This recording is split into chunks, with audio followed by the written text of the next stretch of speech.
Okay, guys, we'll go ahead and get started. It looks like it's kind of slowed down a little bit on people joining. So Kendrick's not in here today. He had to run and take care of something real quick. Ted will be in here shortly. Today's training is on Submittals, and it is a live training. It's a little bit different this week. It's more of a webinar instead of what you've normally seen. There's a Q&A button at the bottom of your screen. So when you have questions, it is very interactive. We encourage you to interact, ask your questions through the Q&A. That way, Brian can answer them, and we'll have this all recorded at the end. So when we send it out, you can see questions and answers. After we are done with the submittals today, you guys are doing some of those project spotlights, so make sure you don't hang up. Just stay on the line. So our submittal gurus and subject matter experts are the same.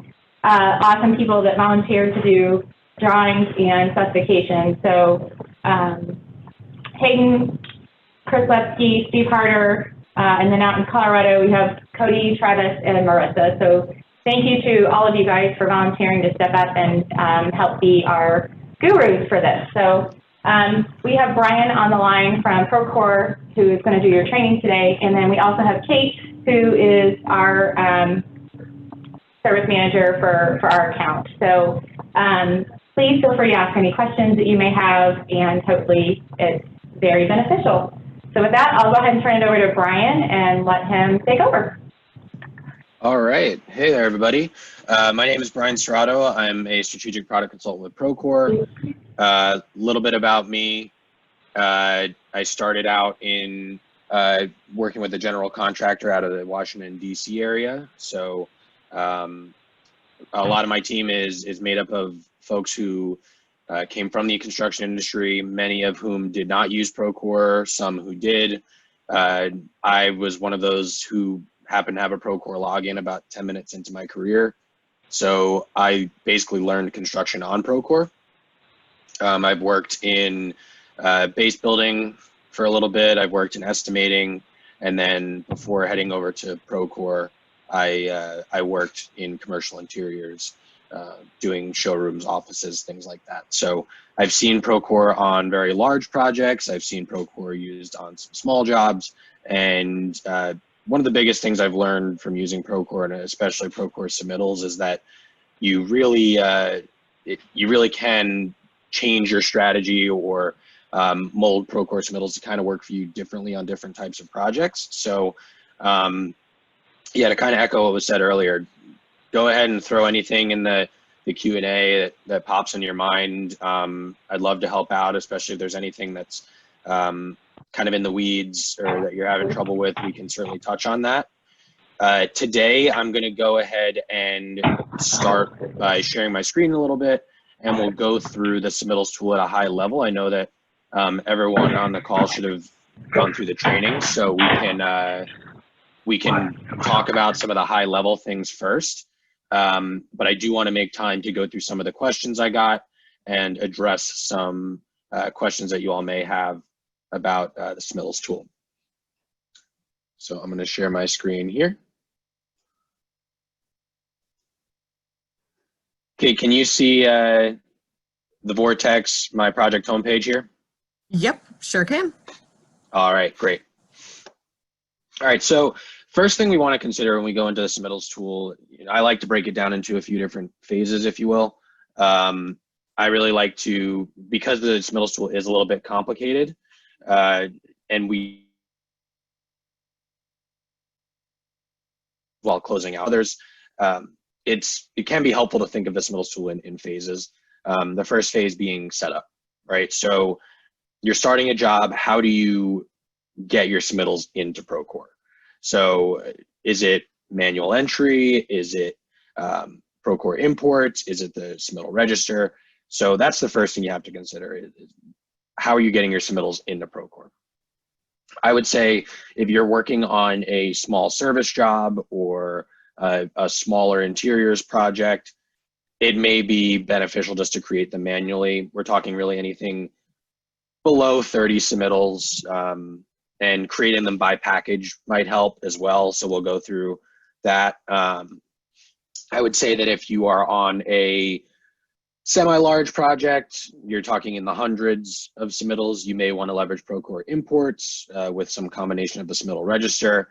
And then if you're on a massive project, I would say somewhere in the realm of Procore imports combined with the submittal register to kind of accomplish two things at the same time by using the submittal register while reviewing your spec book.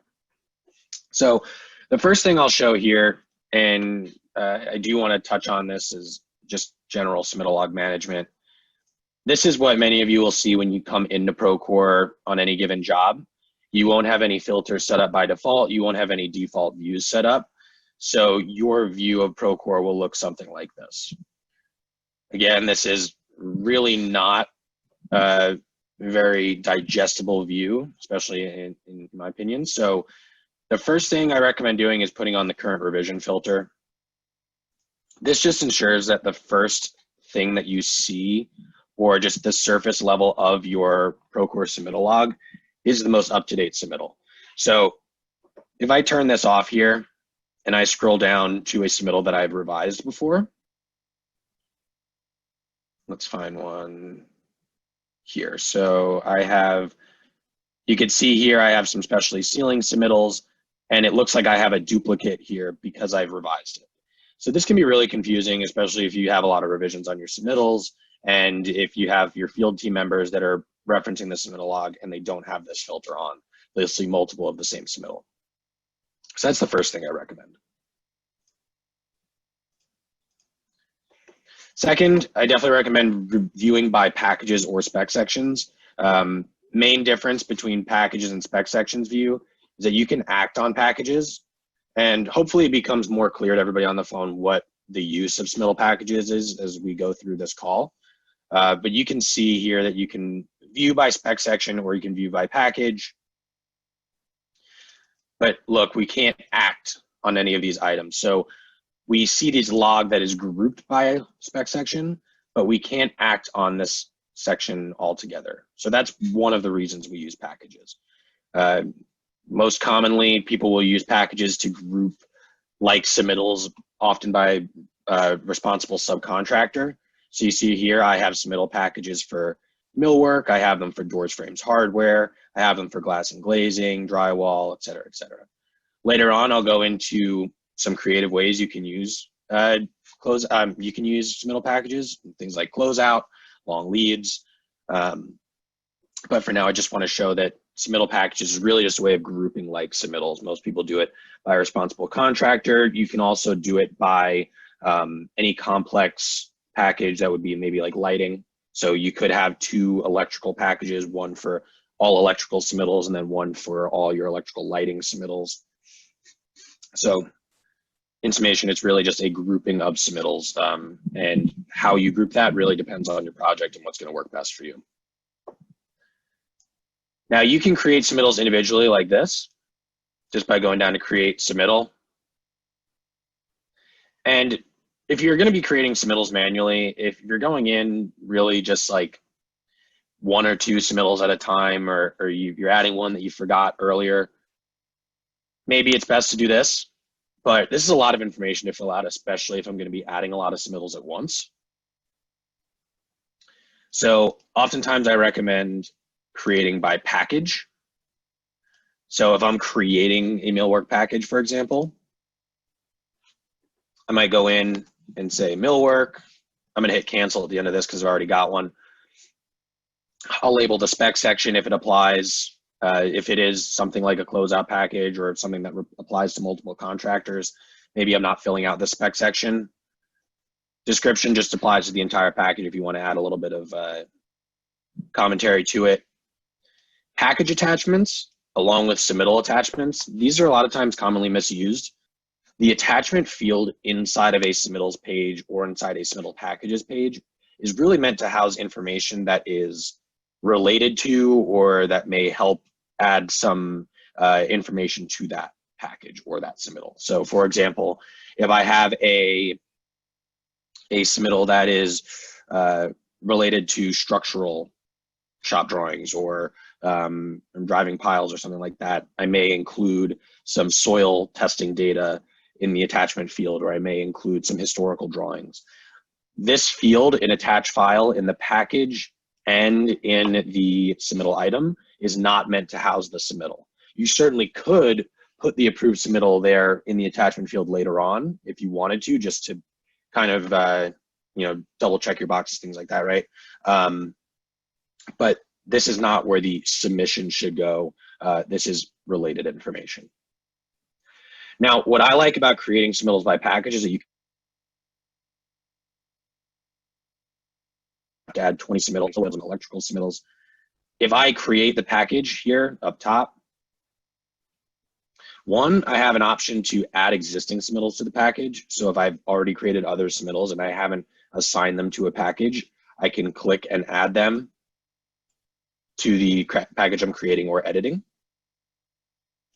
Also, if I go in and I add information here in this quick add, when I hit create submittal, so I'll just add a few required fields here. When I hit create submittal, it populates up here and I can add a new one. So if you are going to be adding submittals manually at any point, whether it's from a new package creation view or you're editing one later, I recommend creating by quick package if you have to do a bunch at once.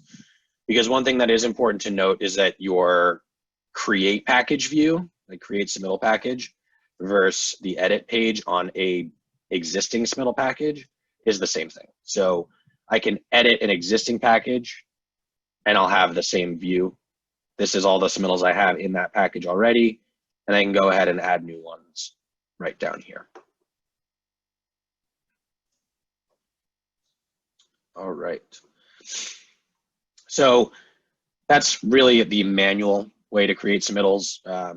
Again, not a whole lot, or this is probably how you should be using the tool once you've already got your submittal login. We've already got 90 to 95% of our submittals in Procore, and we have to go back and add some of the other ones we may have missed. Second method, second method, and my personal favorite, is Procore imports. So if you're not familiar with Procore imports, excuse me. Procore imports is basically a way that you can modify a CSV Excel document and you can upload that into Procore to populate any log that you've got. So just a quick review of that. So when you go in and you select your company, if you don't select a project, that would be a company level edit. But if I go in and I select my project here, I can edit my current project. I bulk add these fields if I need to. We're gonna go over submittals today. If I save and open a blank template here, I get something that looks like this. Any fields that are red, so submittal number and submittal manager, are required for an upload. These orange fields are recommended, and then the green fields and blue fields are sometimes nice to haves or just good information to include. Hypothetically, you could do an import that just has a number and manager. I don't recommend doing that, but you can. I've also seen some companies that if they have a lot of repeat submittals, so if they do a lot of the same type of work, or they find that a lot of their submittals get repeated on projects, they have company level templates that they'll use. And they have it somewhere in their company level folder structure, and they can reference that to create new submittals.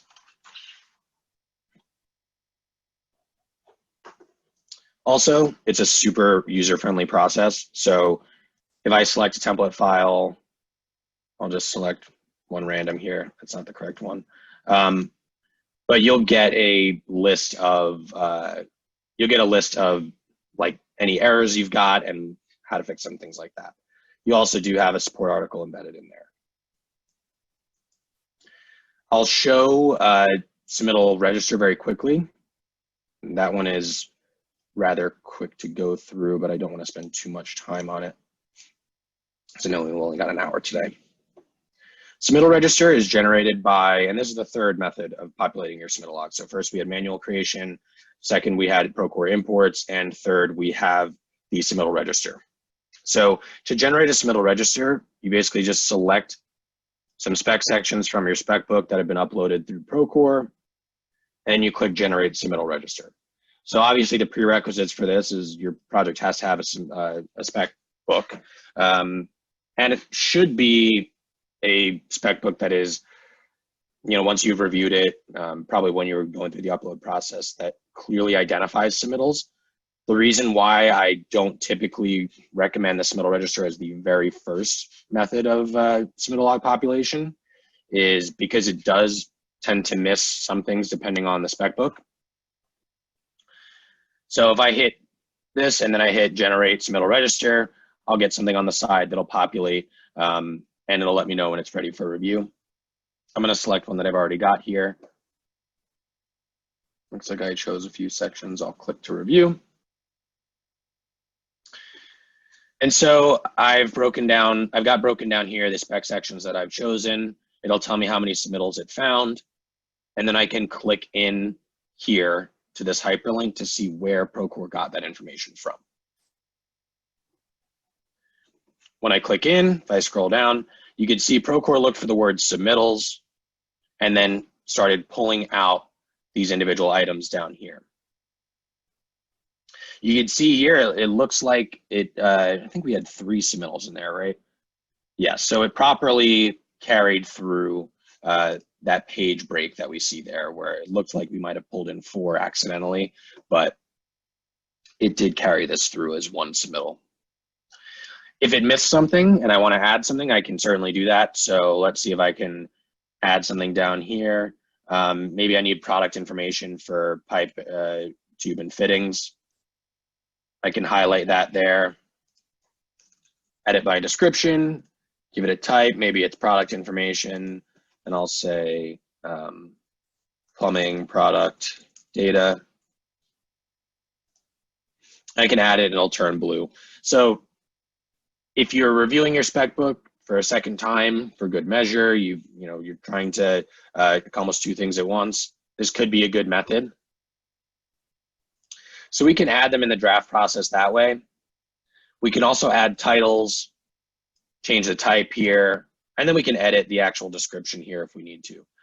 One thing I really like about the submittal register is that the description populates very nicely, whereas if I'm going to create any other submittal or view a submittal I've got here, I'm typically not adding a description, just because that's a lot of legwork to go in and add a description to every single submittal.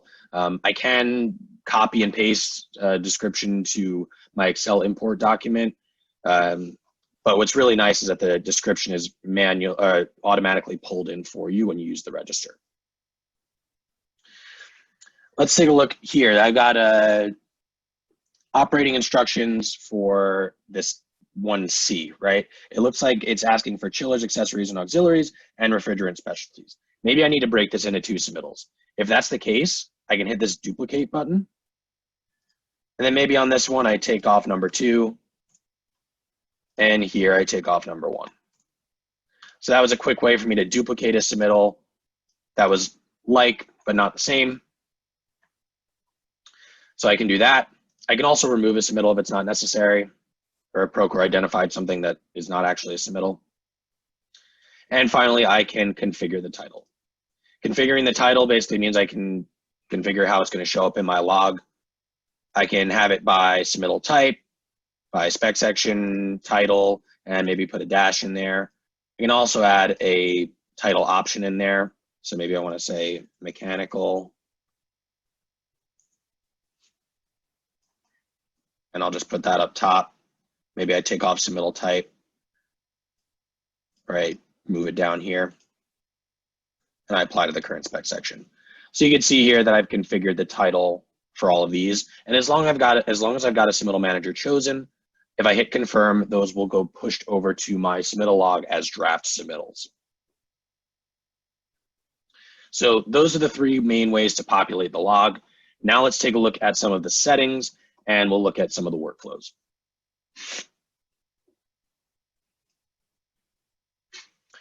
Now, I do have the SOPs for your company pulled up here. And after reviewing these, seems pretty standard usage. There's nothing really that I want to dive into in particular. So we'll talk mostly about workflows. But most of you should be familiar with the submittal settings. Dynamic approver due dates are going to be, it looks like according to your SOPs, going to be used. And basically that means that we're holding responsible parties to their review times rather than a specific date. So if, for example, I have a submittal due on Friday of this week, the 8th, and the architect has to review it by the 15th, if I send it to the architect on the 7th, that pushes up their review date to the 14th. Similarly, if I submit it late, that pushes back their review date. So really the only downside, in my opinion, to the dynamic approver due dates is that if you are trying to be held to specific dates on a project, so if you know you cannot go past June 1st for approval on this submittal X, then dynamic approver due dates isn't going to know that. So it may push beyond that date if the reviewers are late or if the submitter is late. Submittal emails, this is going to be on your RFIs tool, your submittals tool, and your punch list tool. Procore developed this so that you could manage those emails that go out. One thing to note that's a little bit different between RFIs and submittals, RFIs, these boxes need to be checked for that action to happen. But as it relates to submittals, I could have this entire table blank and ball in court will still get emails. So in other words, if I unchecked every single box on this table and I assigned submittal to review and I put my architect in the workflow, once it goes to their step, they're always going to get an email for that. So don't worry about ball in court emails unless, of course, Procore is experiencing some technical issues or something like that. The ball in court will always receive an email from submittal workflow. All right, now submittal workflow templates. I've got a few here on my project. I'm going to share how I like to manage mine. It really depends on the project, how you want to do it. First, I'll start off with a standard MEP review. I have a submitter role in here, and this is going to be my mechanical contractor. In this case, I know that they're going to be submitting everything MEP, so they are set up as the submitter role. Word of caution, if you are using the submittals tool on your project, if you're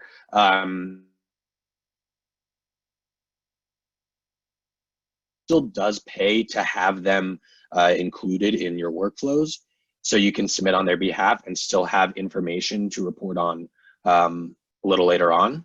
I made that mistake on a project I was working on, and I had a carpenter that was late on every single submittal, and unfortunately I didn't have any dates to go back to because I was kicking off the workflow with the submission. So always good to include that submitter in the workflow, and we'll talk about that a little bit more when we go into the value of submittal packages. I'm the first approver on it, then I have my engineer here, and then I have my architect here as well. Now let's take a look at the standard architectural template I have here. You'll notice that I have myself twice on this submittal workflow. That's just because I didn't want to create multiple templates for architectural reviews. So in this case, I didn't want to create drywall review, glass and glazing review, paint review, and basically, essentially have the same template over and over again that was going to have the same subsequent workflows. So I have this standard architectural review where I have myself in the first step as a placeholder. And then when I bulk apply those workflows later on, I'm just going to X myself out and replace myself with the appropriate user. And hopefully that makes sense when I show how to do that a little bit later on. And then you see here, I have a lighting review that's a little bit more complicated. And there are a couple things here in step 1 and step 5 that I want to touch on to show or highlight the kind of differences in the configurations you can use for submittal workflows. Here I have Evan Electric and Elijah the Electrical Super on the same line here as a submitter. Both are marked not required, which basically means the first person to submit will kick it to the next step in the workflow. If someone is required, then you cannot go to the next step in the workflow unless that person responds. So if matter what Elijah says, it will not go to the next step until Evan uploads a response. In this case, I have them both marked as not required because I know that in this case, both members of that team could be sending in the submittal. They both work in the office, or they both sent me submittal documents in the past. So in this case, I'm going to utilize a whoever gets to it first approach. And you may see that too with certain design teams. In design teams I've worked with in the past, especially if y'all have worked with teams of MEP engineers that sometimes they don't know who's going to be reviewing things because it depends on volume. So sometimes I've sent a submittal to a group of engineers, and then the first person to respond will kick it to the next step in the workflow. Now the next steps here, I have myself, and then I have Lenny the lighting designer sending it off to the engineer. And then I have Amy the architect and Anthony the architect on the final line here. Now this configuration here, let's say Amy the architect is the team lead. This means that Anthony can go in and upload a review, but it's not going to complete the workflow, and it's not going to kick it back to the PM's court until Amy the architect uploads a response. So maybe she's the final gatekeeper for the design team, but she still wants Anthony to be able to go in and upload documents, things like that. This configuration, 2 is required. I typically don't recommend. The only time I ever recommend using that is if there's 2 folks in the same office sitting right next to each other on the same design team, but even then it doesn't really pay to use that configuration. One time I made the mistake of putting an architect and an engineer on the same line of a workflow, marking both as required. So when I sent it in, they both got an email that said it was their turn to review. And then a few days later, I got back 2 300-page lighting submittals, both individually marked. And I had 600 pages of electrical review that was not collated. So just keep that in mind, and I typically don't recommend putting 2 requireds on the same step. Now, at this point in our submittal process, we have populated a submittal log, we have added workflows, and now it's time to apply them. So the theoretical ideal case, if you will, is you populate your log in Procore, and then as you buy out trades, you're going to apply workflows and send those submittals out. We know it's not a perfect world, so take that with a grain of salt and understand that a lot of these processes may be happening in pieces, and that you may be setting up parts of your submittal log while managing others. That's certainly possible and is probably likely. But imagine all these submittals are in draft. You can see here that they're all open and they're in varying stages of the workflow. But let's use millwork as an example here. So let's say I have this log in Procore. Theoretically, all of these are in draft mode, and I've organized them by responsible contractors, how I decided to set up my submittal packages. The fundamental difference between a draft submittal and an open submittal is that a draft submittal states that we know we need the submittal, but we don't necessarily have the responsible contractor, and we don't necessarily know the due date or our required on-site date, or really all the other information we need to actually open it up. An open submittal implies that we have a due date, we have somebody to accomplish the task, and we're ready to kind of kick off the workflow. So let's say I just bought out my millwork contract. I know what I know when the required submit by dates are, et cetera, et cetera. So I'm going to go ahead and I'm going to go and bulk apply some workflows, and I'm going to open these submittals up. Now, in this case, you can see I've got some samples. I have some shop drawings, and yeah, I've got samples and shop drawings pretty much. Maybe the shop drawings have a little bit different of a timeline. So I'm going to go ahead and check all millwork here. And I'm going to deselect my stair shops, and I'm going to deselect my millwork shops, just because all the samples are due on the same date in this case. I'll bulk apply the workflow, and I'll select my template here. This banner is really important. To bulk apply a workflow, a submittal must be in draft status and have no approvers. The first part, no problem. If you have an open submittal, I can flip this back and forth between open and closed at any given time, or draft if I want to. But this part, have no approvers, is really important. Basically, if you have a workflow applied already, you cannot bulk reapply. So basically that means you don't want to make a mistake when you are applying workflows, either in bulk or individually, because you won't be able to quickly adjust them later on. So my best advice around that topic is when you have your project kickoff meeting and you're talking with your design teams and your owners, take it serious, or make sure your design teams take it seriously when you ask them about workflow templates. They don't need to be coming into Procore with you, sitting side by side, building them. They just need to effectively communicate to you how the workflow is going to work and who should be getting what in what order. That way, when you bulk apply, you're not getting requests to change them later. I did that on a project where I asked the design team for their workflow standards. One of them in passing sent me a quick email that said this is how it should work.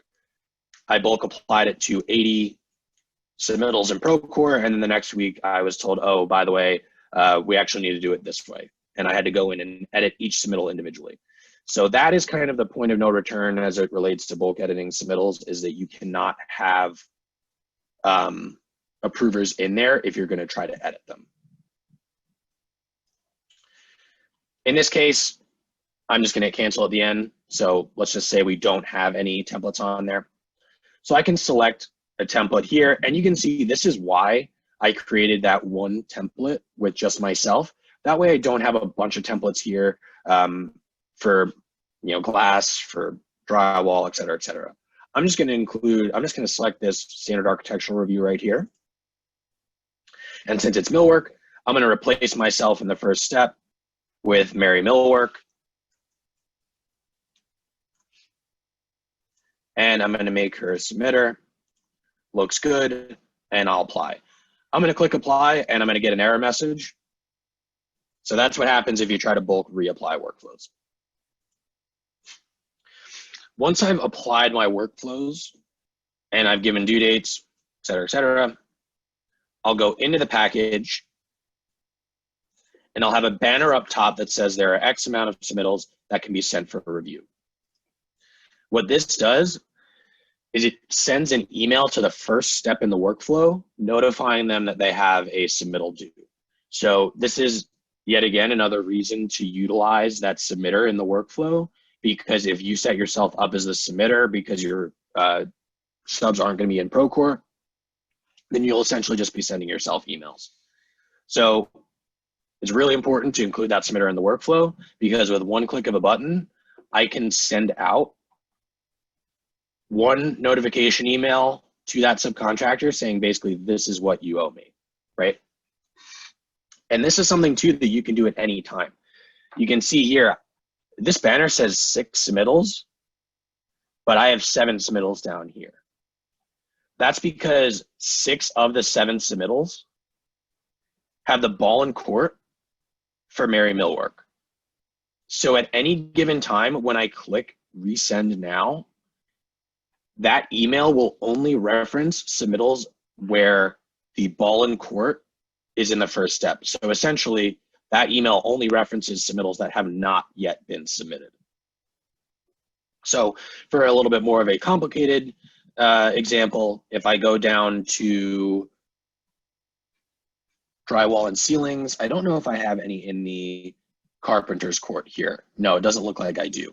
So you can see here that I don't have that banner because the carpenter does not have any open submittals. Let's take a look at another persona I may have here that would be a good fit. Let's take a look at electrical. No, all these have been sent in. We'll just create a new one and I'll show you what that looks like. I'll create a submittal here. Now, again, I'm creating one submittal right now, right? So this new submittal button, I could probably do it that way. And I'm going to apply workflow. So I'm going to set it up the regular way here. Let's just say ACT 5 sample. Spec section, I'll fill that out quickly. I'll say this is going in the drywall and ceilings package. It's going to be open right away. Received from Cody the Carpenter. And I do want to touch on this and pause very quickly on these dates right here. Submit by and received date. Some people like to fill those out. I personally don't require that they're filled out on my own logs just because they're static fields. When we take a look at a workflow in a little bit, it'll make a little bit more sense what I mean by that. But basically these fields here are manually entered. And if I'm going to be using any reporting, it can be more beneficial to report off of dates that are more dynamic. And what I mean by that is the actual dates at which somebody is submitting something in a workflow. And so that makes sense. I'll show that right here. So basically this sent date, due date, and returned date. This return date and sent date will populate when that person received a notification that it's their turn in the workflow, and then when they actually sent it back. So those dates will populate automatically unless filled in manually. So sent date and returned date for me are the preferred dates that I like to use because I don't have to worry about going back and backfilling them. I'm going to go ahead and quickly apply a workflow. I'll replace myself with Cody the Carpenter, have them as a submitter.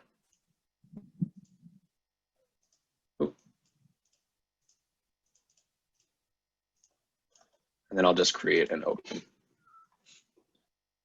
So now you'll see when I go back to this drywall and ceilings package, you can see I have one submittal in this package that can be sent for review. So out of the 17 submittal items here, one of them has yet to be submitted. So I'll send a quick reminder out to my carpenter saying, hey, need you to submit this.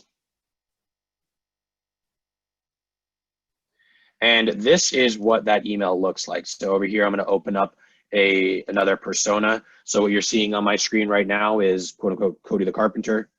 And this is the email that Cody would receive. It'll say action required for one submittal in this package, drywall and ceilings. And it will list, if there's more than one, we'll list out those submittals. They can click open online, or view PDF. They can also review in Procore. Now, review in Procore is a function that design teams like to use a lot. I don't think it's very widely known, but basically when you select the review in Procore button, you'll be brought to a page that has, if there's more than one, we'll have multiple items here. You can click review, upload a response for each one, and then hit finish reviewing. That way your design teams can come in and respond to multiple submittals at once. Similarly, your submitters can come in and submit multiple items from the same page.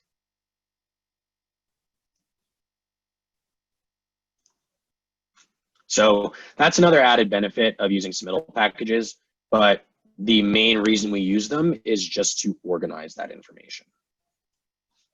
I'm not going to spend too much time going through a submittal workflow, but I do want to show very quickly the design team's capabilities and responses just for those who may not be familiar. Now let's open up Amy the Architect's persona here. So what you're viewing is Amy the Architect.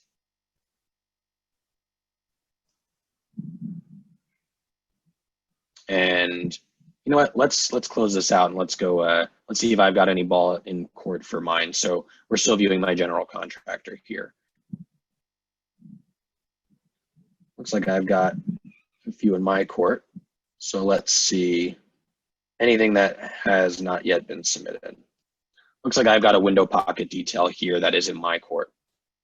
So this is what I meant by those dynamic dates. So you can see when my carpenter actually sent the information in. That's the most important date for me right now.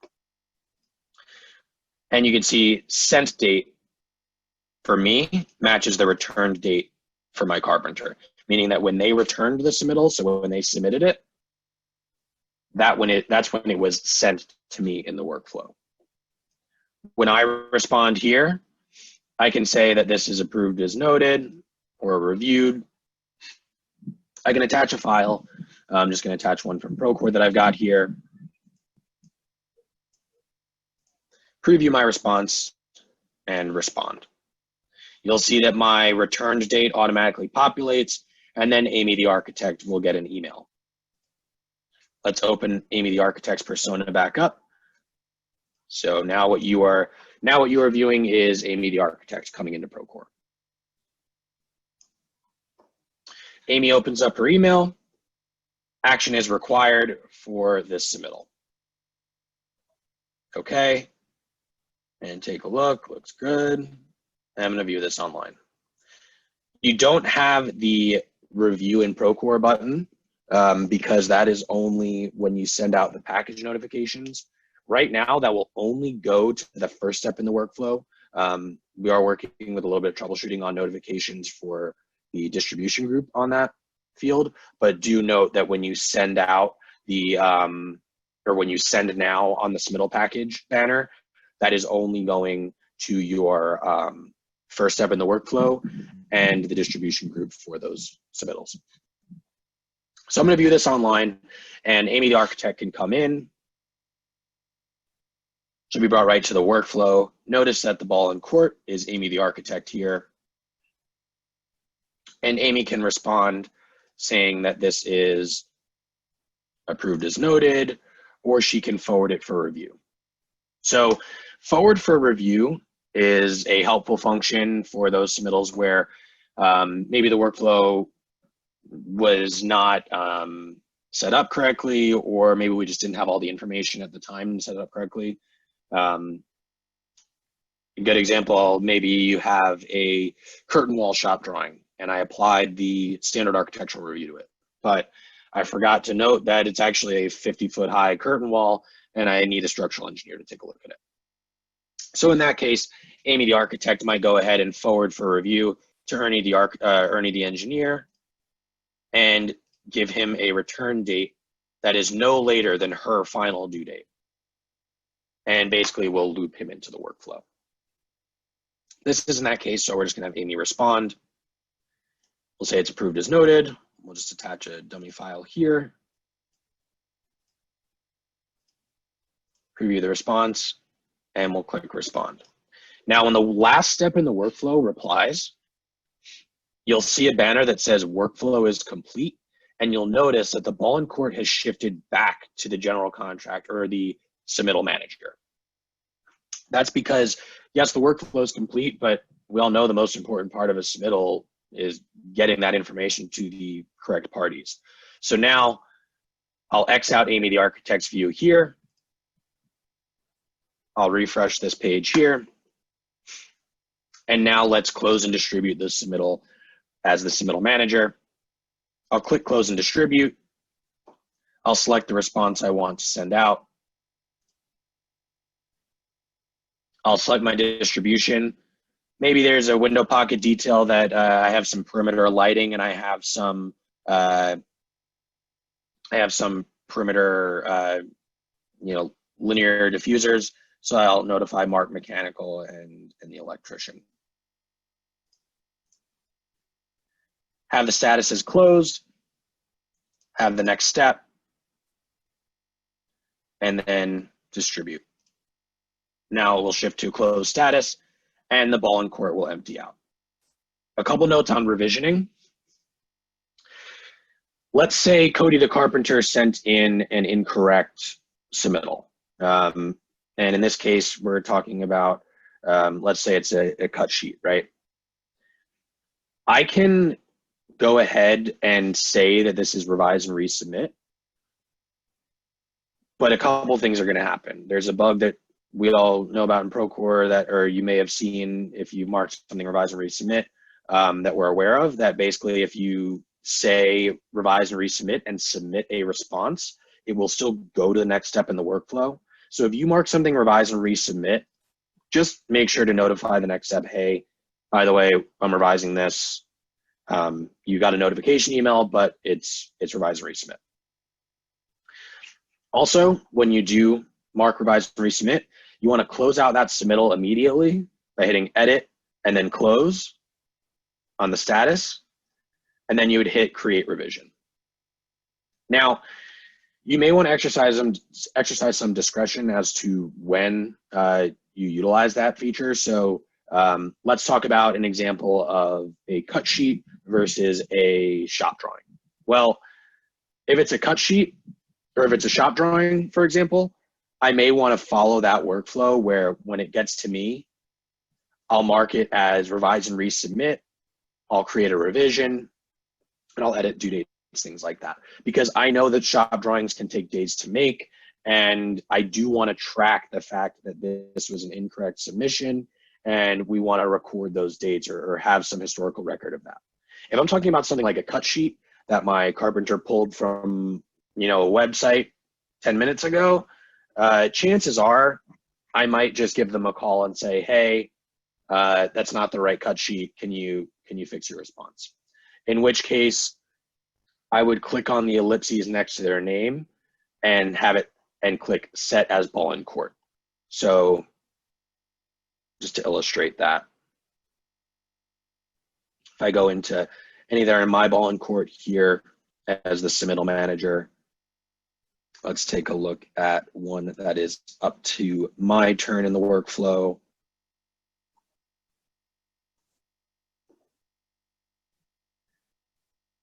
You can see here, let's say the carpenter sent in something that was incorrect. Maybe I'll just click here and set step as ball in court. Then they can go in and edit their response, and we can move on with our day without going through unnecessary revisions if it's only going to take them 10 minutes to fix their response. So I did just want to note that. It doesn't look like we have any Q&A. I do want to make 10 minutes just to show some of the more experienced users on the line some of the creative ways you can utilize submittal packages.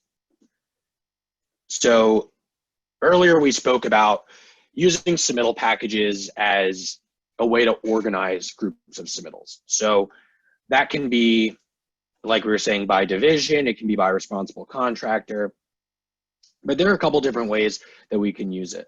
For one, we can organize closeout in submittals. So that's something that I was a little bit blown away when I came over to Procore, is that I've been using the submittals tool for years, but never used it for closeout.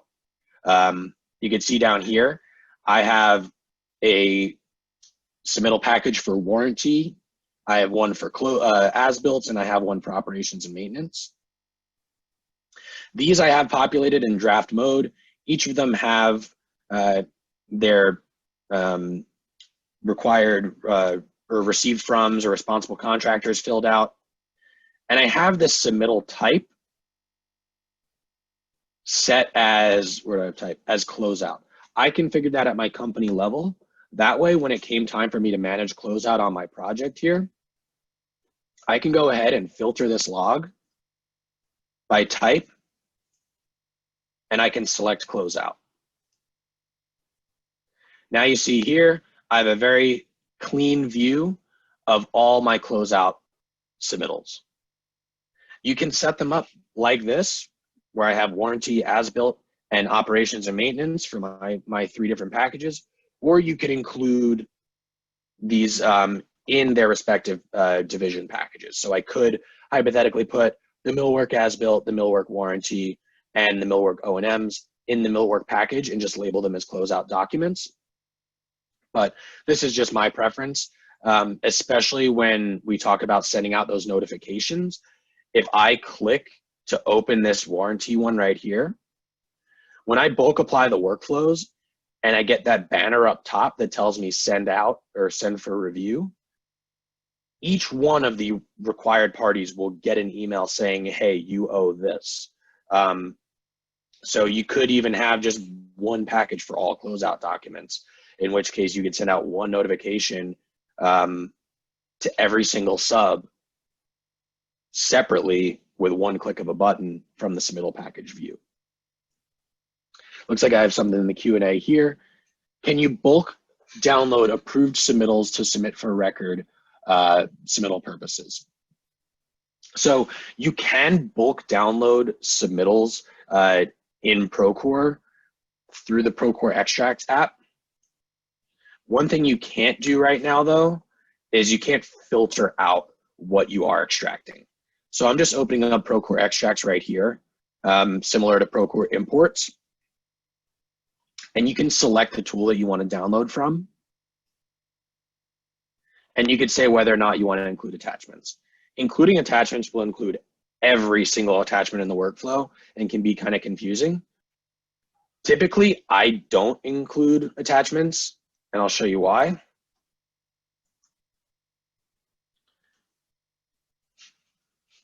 If I click the submittals folder here, I did a few extracts, one that has attachments and one that doesn't. I think this is the one that doesn't have attachments. Yeah, hold on just a second. I'll choose my glass shop drawings. I know that one had attachments with it.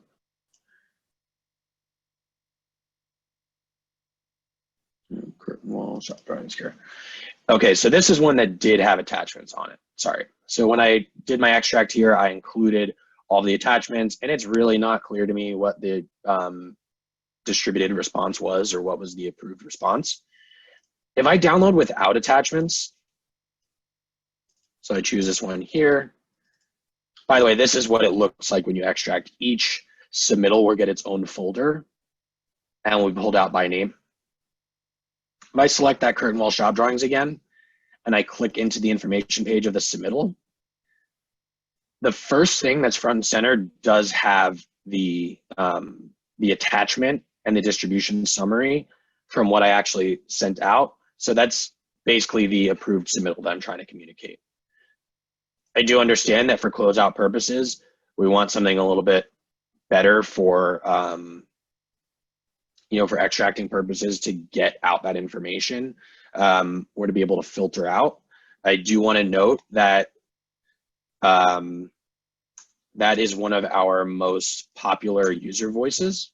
That's what we use to manage customer feedback. And I'll just show that one here. So I'm going to post this in the chat for anybody that finds this useful, because I have been hearing about that quite a lot lately. So there we go, chat here. So I'm going to send this out to everybody. If this is something that you're interested in, go ahead and click vote on this one. 575 is a lot. And just a quick note, review not prioritized for development just means that we are not currently working on it. That doesn't mean that we're not going to work on it. Also, just a quick note on that, if you are interested in any features in Procore, you're not seeing something that you intended to, if you go to post an idea, and I post something here, first I'll be asked, do any of these look familiar? And if so, I can be brought to that page to vote on the idea. So you can use, like I was saying, you can use Procore to manage closeout. In this case, I have a custom type set up at the company level for closeout documents. You can also utilize it for other more creative ways. I've seen it used as a way to manage long lead and critical items. I did see a question that came through on procurement. So I have a submittal package I've created here called critical long lead items. And basically I've moved individually from packages that I've already created submittals into a package that is organized just for those long lead items. So let's say I had something in an electrical submittal here. I wanted to view this submittal and I know that switch gears are a long lead. I'll edit this submittal. I'm going to move this to our critical long lead items package. I'm going to note the lead time as 30 days, and I know I need it on site by towards the end of May. And the sub told me that it would be on site by the 27th. If I update that submittal, I'll show you where I'm going with this. So I created a package that I can manage all these long lead items from the same place. That way I can see where they're all at the same time, and I can take bulk actions on them. I can send out notifications on them at the same time. You know, a few added benefits of doing that. I've also created a custom report. Procore is not the most robust system for managing procurement logs. So if you are managing a very complex procurement log, I do want to advise you to continue managing it the way you're doing it. And a lot of times you can do that through an embedded Google Sheet like I have here in Procore. I do have a custom report though that I've set up in my reports tool here that you might find to be useful. Now this one is, which one is it? It's long lead items. Critical long leads procurement report. And I've pulled in a few filters. And I do want to pause real quick. Kate, are we good to go over a few minutes, or because I do want to explain this if I've got 5 Julie, are we okay to go over a couple minutes? I know you guys do have other items that you want to cover on this call, so I don't want to take up too much time. No, yeah, that's fine, Brian. Go ahead and finish. Cool. So this procurement report here, and this is in reference to a question that we got via email about managing procurement. So here I've gone ahead and I've pulled in my submittal package, the title of the submittal, the status, always pull in current revision, the lead time I've assigned to it, the final due date, distributed date, anticipated delivery date, and so on. I've also filtered by some key fields here, and we'll touch on why each one is important. First off, I have a required on-site date just any time in the next year or so, basically saying that it's something that I want to show that as long as it's populated, I have that there. And I do want to talk about very quickly the difference between anticipated delivery date, confirmed delivery date, and actual delivery date. Anticipated delivery date is our theoretical ideal state. Anticipated delivery date is calculated from the submittal's distributed date plus the lead time. So essentially that is the date to which you are entitled, quote unquote, to have that material on site. So if the electrician told you that lights were 20 days away or a 20-day lead time and they were distributed today, anticipated delivery date would be today plus 20 days. So this is a good reference field I like to include, just to say, like, when should we have this on site based on when I actually distributed it. Confirmed delivery date is when that subcontractor told you you were going to have that material on site. And actual delivery date is when that material actually arrived on site. So again, anticipated delivery date, that is our theoretical state. Confirmed is what the sub told you it was going to be, and actual is when it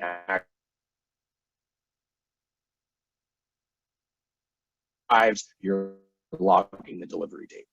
Required on-site date, all of these fields in, and I've added a calculation, and I've also filtered by actual delivery date. You see here, I have a filter on for actual delivery date as blank, because that means I only want items to pull into this report that have not yet been delivered. So let's say that my heat exchangers arrived on site. I add the actual delivery date to the submittal. Because it has an actual delivery date, the next time I run this report, it will fall off the report. So this is a way I can manage upcoming procurement and items that I need to get on site. I like to include distributed date in this report because it shows if I don't have it distributed, then I need to make sure that I get that out. And same thing with confirmed delivery date. If I don't have that confirmed delivery date, I'm going to need it. So they could be good reminder fields. I've also added in a calculated column for required on-site versus sub-delivery date here. This is taking the required on-site date, so when I need it for my schedule, minus the date that my subcontractor told me it was going to be on site. If it's a positive value in this case, that means that I'm in the clear, I'm good, I'm on schedule. If I have a negative value, that means I'm behind. So I did just want to show this report, and it may be something you want to distribute on a cadence. So maybe you want to send it to yourself every morning. You certainly can do that. So I'll send it to, Brian PM. I'll send it as a PDF document, and I'll send it weekly on Mondays, and I'll send it out. So I did just want to show that report for anybody that might be having a tough time managing procurement in Procore.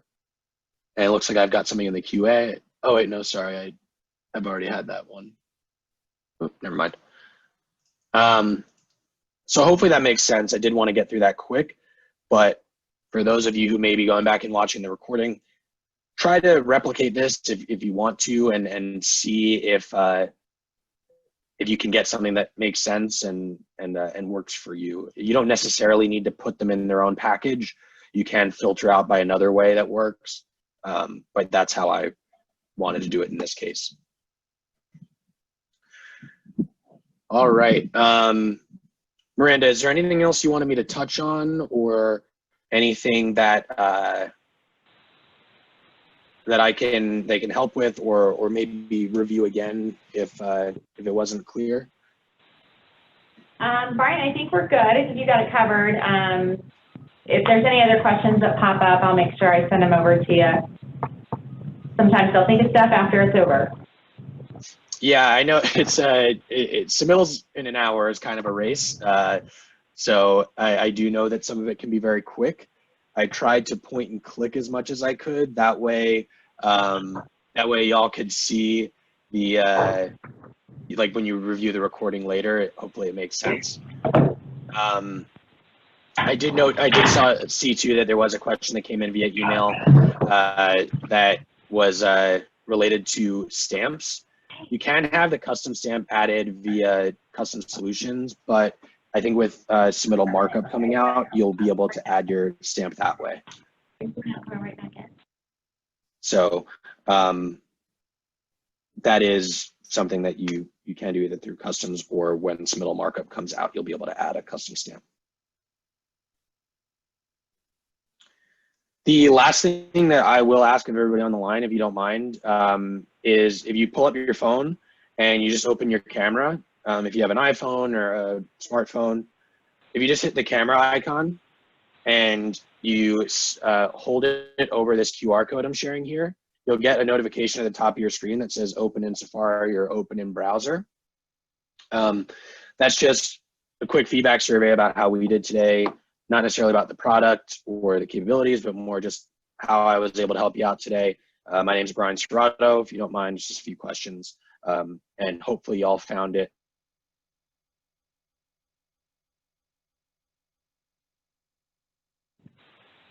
All right, Brian, thank you so much for Helpful. today. And I know that we went quick, and I know that submittals are not the most exciting thing to talk about in the world. When y'all go back and watch the recording, that'll help y'all out. All right, well, thank you so much for joining us. For all of you, hopefully you got something out of Brian's webinar. And Brian, thanks so much for jumping in and helping us out today. I know Kate had to jump off. Sure, you had another call she had to get to. If you guys would please fill out the survey Miranda's going to send out for you. All your feedback is great. It helps us to make sure that we cover more in these trainings. We are going to do more of these. I'll send out an email on what we're doing for next Monday. It will be another Procore training, but I'll confirm that subject matter and I'll send that out to you as soon as I have it. I don't know how to get control that. We will also have a video that will load up, and I'll send you a link when that gets completed also. So all of that should be up online in the next 24 hours or so.